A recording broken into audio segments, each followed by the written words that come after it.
Analyzing searching, sorting, recursive, and randomizing algorithms. Some people compare recursion to nesting Russian dolls because inside one method is a call to an identical method, and inside that is another identical method, and so on. Recursion, in a way, replaces iteration. Although not necessary, this can make a programmer's life much easier and save many lines of needless repetitive code. Let's see how this works. Let's look at a very simple example. In the procedure below, an integer value is passed, and then the computer prints out each number, starting with the number passed, all the way down to 1, then prints blast off. The countdown of numbers is done with a while loop. So if you put in 10 here, it'll count 10, 9, 8, so on, all the way to 1, and then blast off. Let's rewrite the procedure using the new lines highlighted. So here we have our procedure. We print the current value of I. Then we test to see if I is greater than 1. If it is, we call this same procedure, but with I minus 1. So let's say we sent an argument of 5 here. It would print a 5. Then it would call this same function with 4. It would print 4, then call the same function with a 3, and so on. This is the recursion. It's calling itself. Once I is equal to 1, it'll print blast off, and the whole thing is over.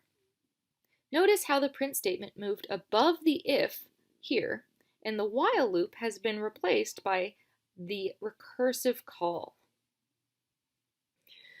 By using countdown I minus 1, if I is greater than 1, the procedure will be called again and also reduce the value of I by 1 at the same time. The need for the while loop is gone. Let's assume a user calls to the procedure with the command countdown 3. We'll trace the code to see how this works. The first time we enter the function I is 3. First, the computer prints out 3.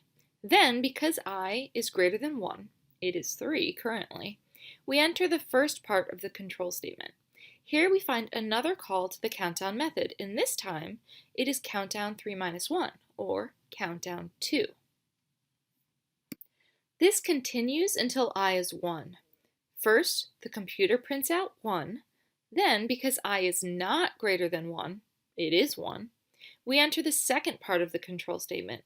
The computer prints out blast off, and the program is over. What happens if we forget the if statement? So here we've commented out the if control structure here. You get an overflow error. Just like nesting Russian dolls, eventually there must be an end to the recursion. If there wasn't an ending point, programs would eventually crash. A loop can run infinitely without actually crashing, but every time we call a procedure, the computer allocates a little bit of memory for arguments and variables. If we recurse forever, we will eventually run out of memory, and that causes the crash. This memory is allocated to the stack, so that is why this kind of error is called a stack overflow. The base case prevents this from happening. It signals when the recursion will stop.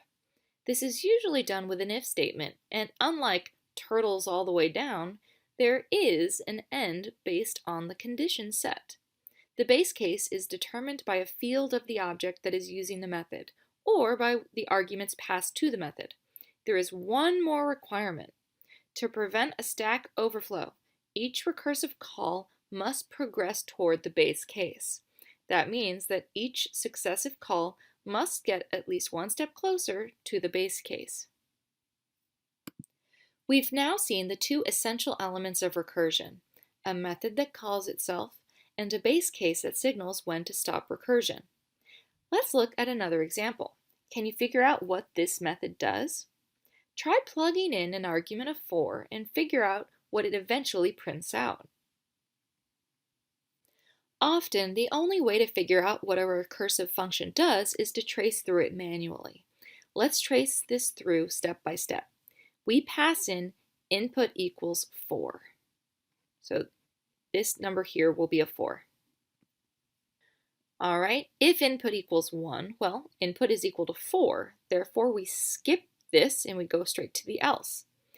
We're going to call this function again, but with 3, since 4 minus 1 is 3. Okay, so we start at the top. Input is equal to 3.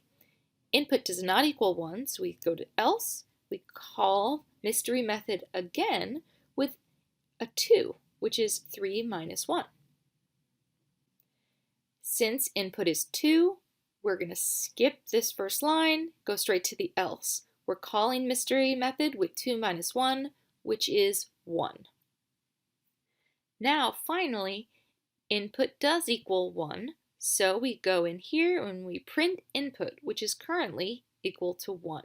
This whole thing is just going to print 1. Let's take that example to the next level by adding another parameter. Trace the recursion of the method below step by step. Try plugging in arguments of 4 and 1 and figure out what it eventually prints out. All right, so get my pen out here.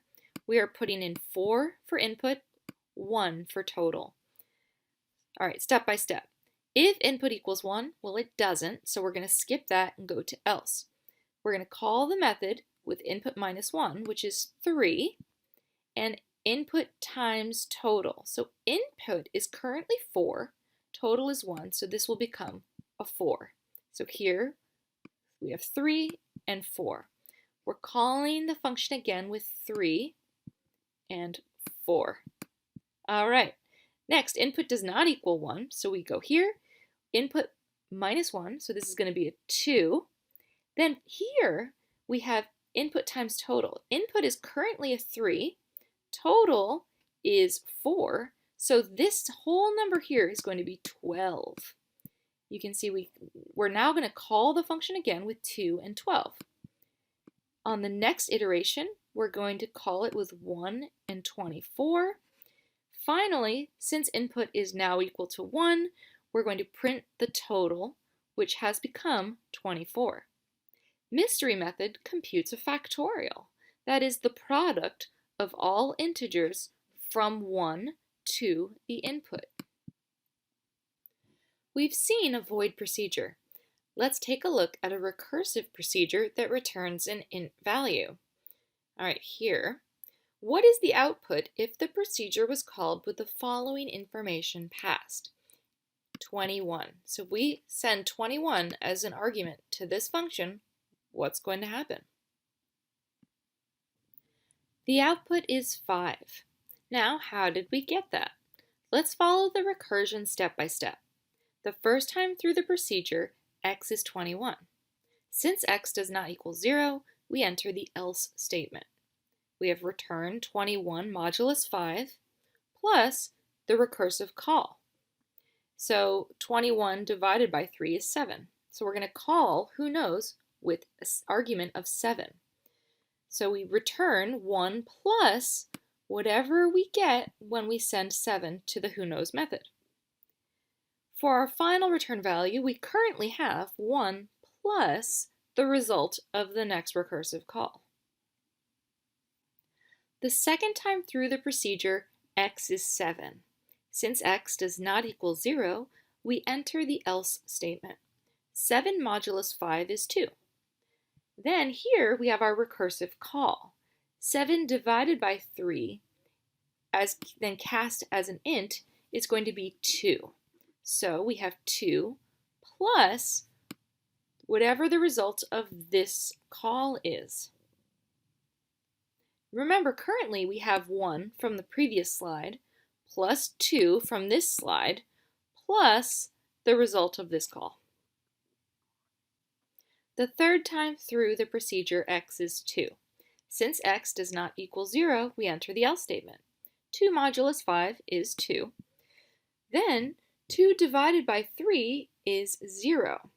So here we have 2, which we add on to what we've already received as return values, plus the result of the next recursive call, sending 0 to the who knows procedure. The fourth time through the procedure, x is 0. Since x does equal 0, we enter the if statement and return 0. For our final return value, the answer is 1 plus 2 plus 2 plus 0, which equals 5. The answer is 5. The efficiency of any algorithm, whether it is recursive, iterative, or involves neither of these structures, is based on two factors: time and space complexity. A key piece to an algorithm that impacts both time and space complexity and can contribute to increasing or decreasing the complexity of both is the type and quantity of inputs the algorithm uses. Time complexity refers to the amount of time a set of instructions takes to execute. The overall runtime of an algorithm can be impacted by too many other elements to be an accurate gauge of time. Space complexity is the total amount of memory storage needed for the algorithm to be successfully executed. We mentioned that recursion can be used to replace iterative programming solutions to a problem. Although this is true, sometimes a recursive solution is not the fastest way of solving the problem. Heuristic programming is an approach to programming where the priority is determining an algorithm that solves a problem in the fastest amount of time. This approach oftentimes trades accuracy, efficiency, and optimality for speed. The idea being that if an algorithm solves the problem, then it's good enough. This means that although recursive algorithms can modify space and time requirements, if an iterative algorithm is the fastest algorithm to create, the iterative algorithm is the heuristic solution. In addition to recursing through code, a necessary function to programs is to search and sort through data. Adding searching and sorting functionality increases the complexity of our programs. Element swapping is the fundamental concept to searching and sorting. So whenever we swap elements, it takes 3 steps. Step 1, copy one of the elements into a temporary variable. Step 2, copy the other element into the position of the element that is safely stored in the temporary variable. Step 3, copy the temporary variable into its final position. Here's what that looks like. So we have our temporary variable here. We're going to save whatever is in this element, I, into that variable. Then we're going to set that compartment equal to whatever is being currently held by J. Finally, we're going to take J and save whatever was in I originally into J. We are going to see this a lot, and just like our searching methods, we will reuse our sorting algorithms over and over. The simplest way to search for something in a list is to look at each item and see if it's the item you're looking for. For example, we might search through an array of int values one by one, checking to see if the array contains that value. If we find a match, we return true, otherwise we return false. We call this linear or sequential search. Let's take a look at a sequential search. So here, the code iterates through every item in the list until it finds the target. If it finds the target, it returns the index value where the target is found, and the function ends. If the for loop finishes without the target being found, the program returns a -1.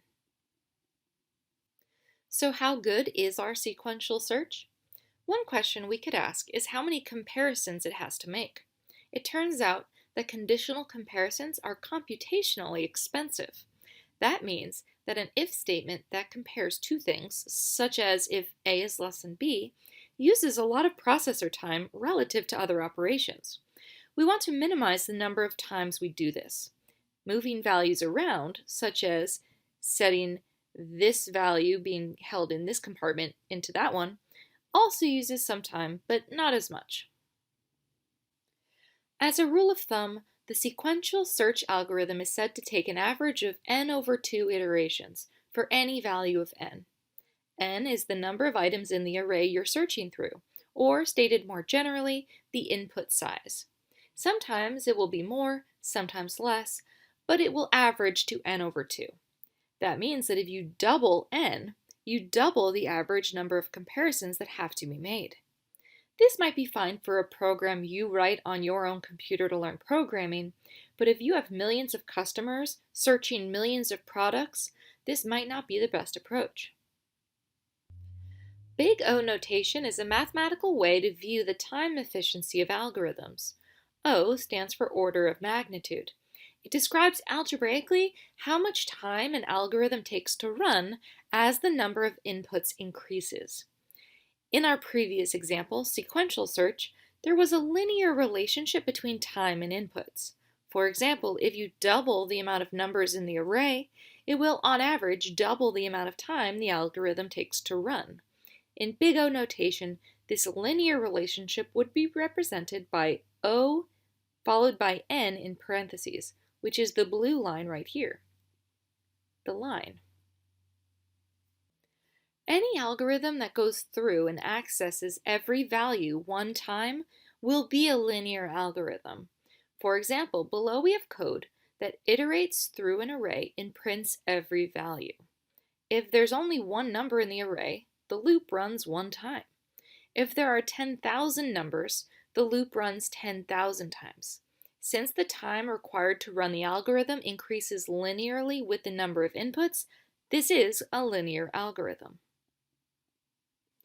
Let's move on to another type of search.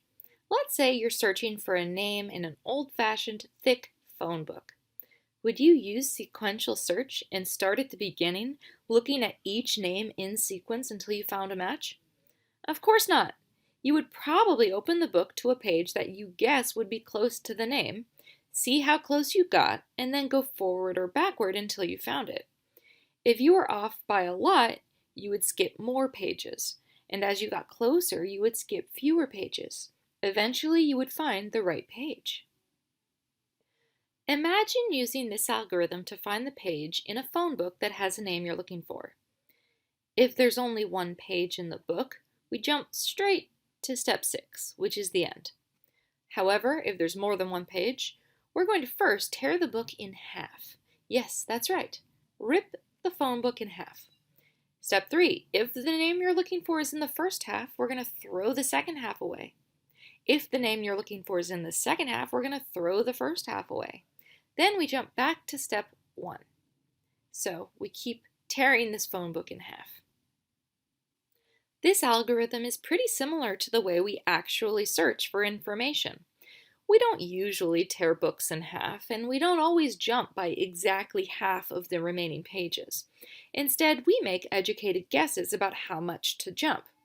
Computers aren't good at educated guesses, but they are good at following directions. So in teaching our computer how to search this way, we'll use this rule of half. Because this algorithm repeatedly separates lists into two pieces, this type of search is called binary search. Here is binary search in Praxis code. We'll declare low, high, and mid and set up our loop, which repeats while low is less than or equal to high.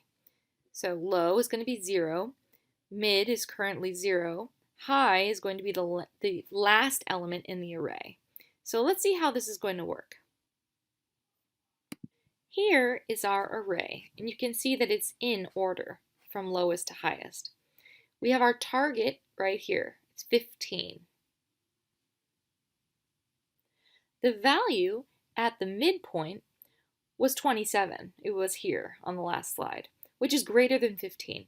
So we know we're going to have to look in the first half of the array.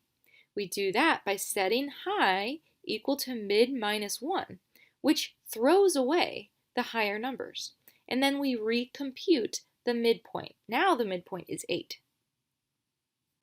Since the new midpoint 8 is less than 15, we bring low up here to mid plus 1. Now low is 11 and high is 22. We set mid to the average of low and high, and we've already found our target. The number of times you can double 2 before exceeding n, or the number of times you can divide n in half before reaching 2, is log base 2 of n. That's the greatest number of comparisons it takes for binary search to either find something or determine it's not there. Log base 2 of n. It turns out the average comparisons is also pretty close to log base 2 of n, so we just call it the same.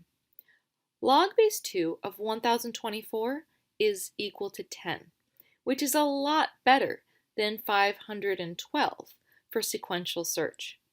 The main disadvantage of binary search is that the list must be sorted, just like how a phone book is already in alphabetical order.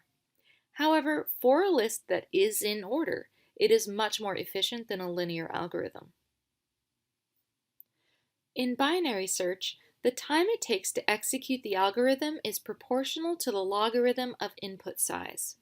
The algorithm throws away half of the data with every iteration.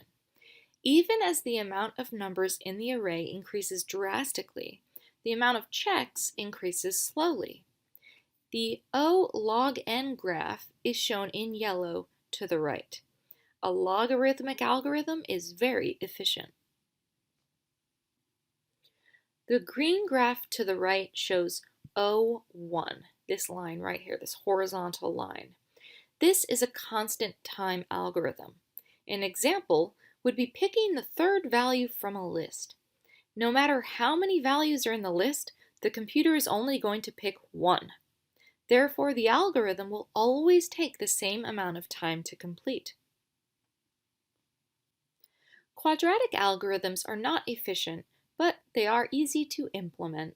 Shown in red on the graph to the right, the time it takes for O(n squared) algorithms to run increases with the square of the input size. There are three popular quadratic sorting algorithms that we'll discuss: bubble sort, selection sort, and insertion sort. Our first three algorithms are somewhat similar. They move elements from an unsorted, the red portion of the array, to a sorted part of the array, the green portion, building the sorted part of the array as they run. So here we have completely unsorted. After one pass, the first element will be sorted. Somewhere through the algorithm, we'll have a sorted portion of the array and an unsorted, and at the end, the whole array is sorted. Let's take a quick look at two terms we will be encountering: pass and step. In algorithms like selection and insertion sorts, a pass is one time through the loop that moves an element from its starting location to its end location. For example, in the partially sorted array below, an algorithm might move the element here to there. If it decides that position 4 is the correct position, that pass is complete. To complete that one pass, the algorithm compares and maybe swaps three pairs of elements. Each is a step. So first, we're going to compare this element with that element and potentially swap them. Here, we're going to compare those two and swap them again. Finally, we compare this element with that one. We determine that they're actually already in the correct order, and so we do nothing. Here are the essential things to understand about passes and steps. A step is the comparison and possible swapping of two elements. A pass contains one or more steps. Passes are useful for understanding the logic of an algorithm, but they don't tell us anything about the efficiency or speed of the algorithm. For example, selection sort and insertion sort make the same number of passes. The total number of steps determines the overall efficiency of the sort.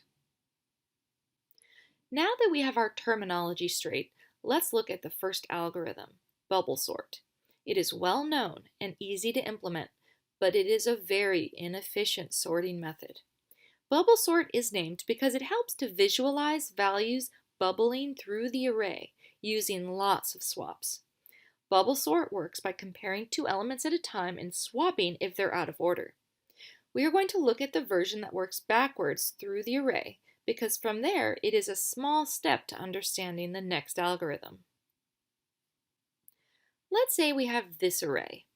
Bubble sort compares the last two elements of the array, sees that 7 is smaller, and swaps them. The next two are in order, so it doesn't swap. The next two are not in order, so it swaps. Alright, then the next two get swapped. 5 moves here. Then we compare 22 and 5, 5 gets swapped again. Then the next two are in order. 5 is bigger than 3, so we just move on. Finally, we compare 3 with 17. 3 is the smallest, it gets swapped. One whole pass is done, and we now have the smallest value in the first position. This is called bubbling the smallest value. Now we repeat the whole process, but we know the 3 is in the correct place, so we will stop at index 1. That's going to look like this, right? So we're going to start with the 8, we're going to go through, and we're going to see that the smallest value is 5. So 5 should end up at index value 1. So you can see that each pass starts at the end and it gets shorter and shorter. When we get to the end, the list is sorted. Here is the simplest execution of bubble sort. Let's examine the code to see why it is a quadratic algorithm. As shown above, there is a nested for loop. If our array has n items, it will run the outer loop n times, and the inner loop will also run n times for every iteration of the outer loop, giving us n squared. This algorithm works well with small inputs, but does not scale up efficiently with large inputs. Selection sort is kind of like bubble sort, except it skips a lot of the work. It does this by finding, or selecting, the smallest remaining value and moving it into position.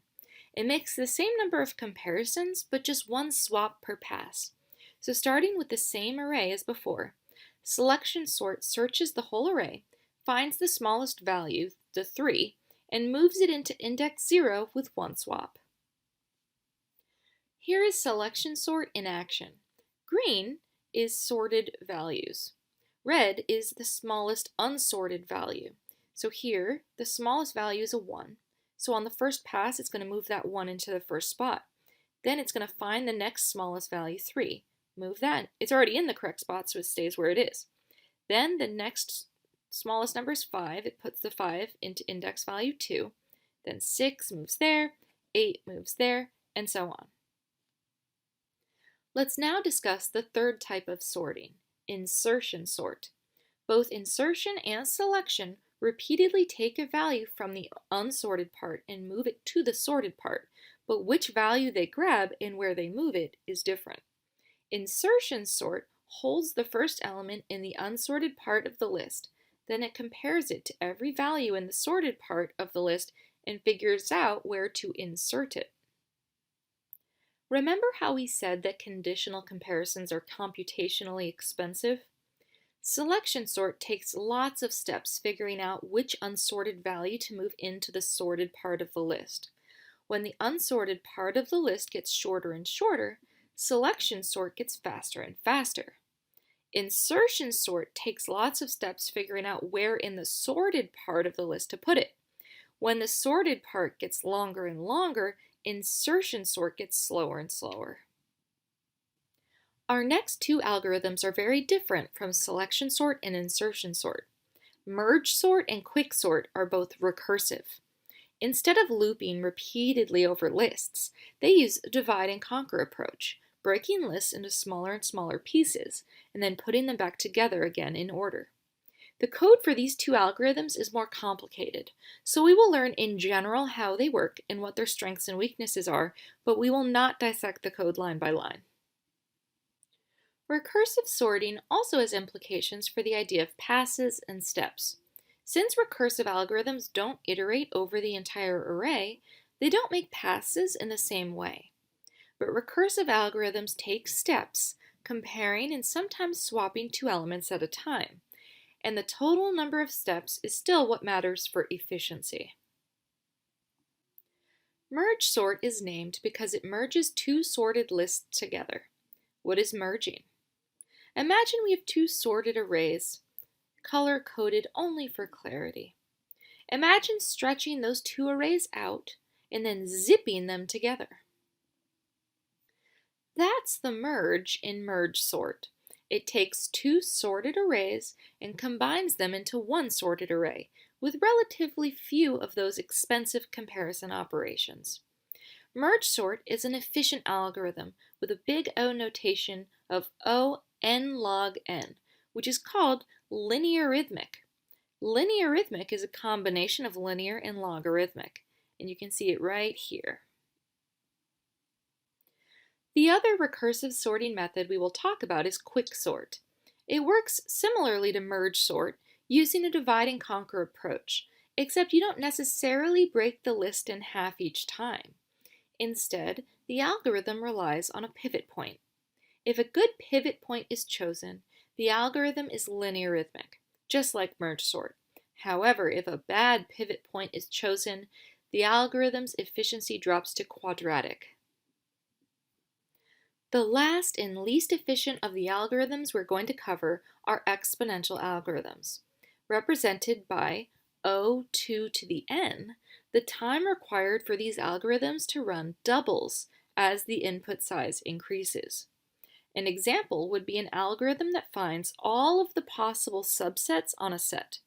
Imagine a pizza place that offers different toppings. Every time you add another topping option, the total possible number of pizza combinations increases rapidly. Let's see how this works on the next slide. If our pizza place has 2 possible toppings, that creates 4 possible pizzas. A pizza with no toppings, a pizza with just pepperoni, a pizza with just olives, or a pizza with pepperoni and olives. By simply adding one more option, we increase the number of possible pizzas from 4 to 8. If we add a 4th topping option, our possible pizzas jump up to 16. Exponential algorithms are very inefficient and should be avoided. So far, we've only talked about the time requirements for different algorithms. However, the amount of computer memory these algorithms use is also important, especially when scaling up to very large amounts of information. Space complexity refers to the approximate total extra space required by an algorithm to run. Since bubble sort, selection sort, and insertion sort don't require any extra space, they have a space complexity of 1, which is very efficient. However, merge sort does require creating a new array of a max size of n. Therefore, the space complexity is n. With a large dataset, this requires a lot of extra storage, which is inefficient. Quicksort has a best-case space complexity of log n, given a good pivot point, but a worst case of n. Random numbers are frequently created in programs when an unpredictable result is required. Depending on the programming language being used, a library may need to be imported to generate a random value. The following programming situations may necessitate the use of a random value: simulating a coin flip, simulating a dice roll, determining probability of chances, or selecting a random value between a range of other values. Most programming languages have their own library containing a way to get a random number. For example, in Python, there is a random module which has a variety of different implementations. You can print a random integer between 1 and 10 with the following code: import random, print random.randint 1, 10. However, can computers actually generate random numbers? Computers are highly deterministic, meaning that they run the same exact way every time. This means that it is difficult to generate a real random number. While a human rolling a dice might easily create a truly random number, computers can't actually roll a dice. Genuinely random sets of numbers are very difficult to create algorithmically. However, there are ways for computers to generate true random numbers. For example, computers can take information from the real world, like measuring the radioactive decay of an atom. This is an organic, truly random event that cannot be predicted, so it is a good basis for creating random numbers. Another method would be taking the timestamps of when a user presses their computer keys. Since the user is an unpredictable human and not a robot, there's no way for a hacker to guess at exactly what times the user will press their keys. Computers can use these timestamps to generate true random numbers. Computers can generate pseudorandom numbers using a starting seed value and an algorithm. This will create a list of random-looking numbers. For certain situations, like video games, pseudo-randomness is good enough. For example, in Python, random.randint creates a pseudo-random number between x and y, including x and y. Python uses something called the Mersenne twister as the core generator for the random numbers.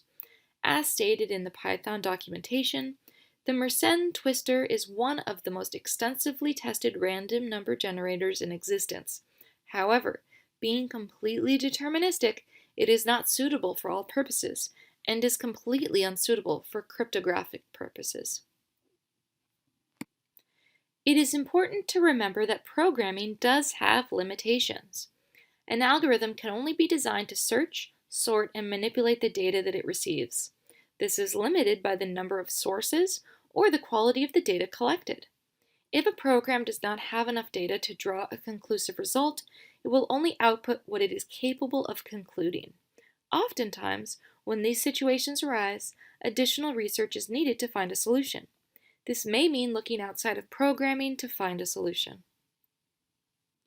There are times when an algorithm cannot be created to find a solution to a problem. As programmers, this concept needs to be understood. An unsolvable problem is one where an algorithm cannot be constructed to find a solution. An undecidable problem is a problem where there isn't an algorithm that could be constructed that will always give an accurate yes or no output for every input. Can you think of examples for an unsolvable or an undecidable problem? An example of an unsolvable problem or an uncomputable problem is developing a program that could find the last Fibonacci number. Since the Fibonacci sequence is a repeating sequence of numbers, there isn't an end to the sequence.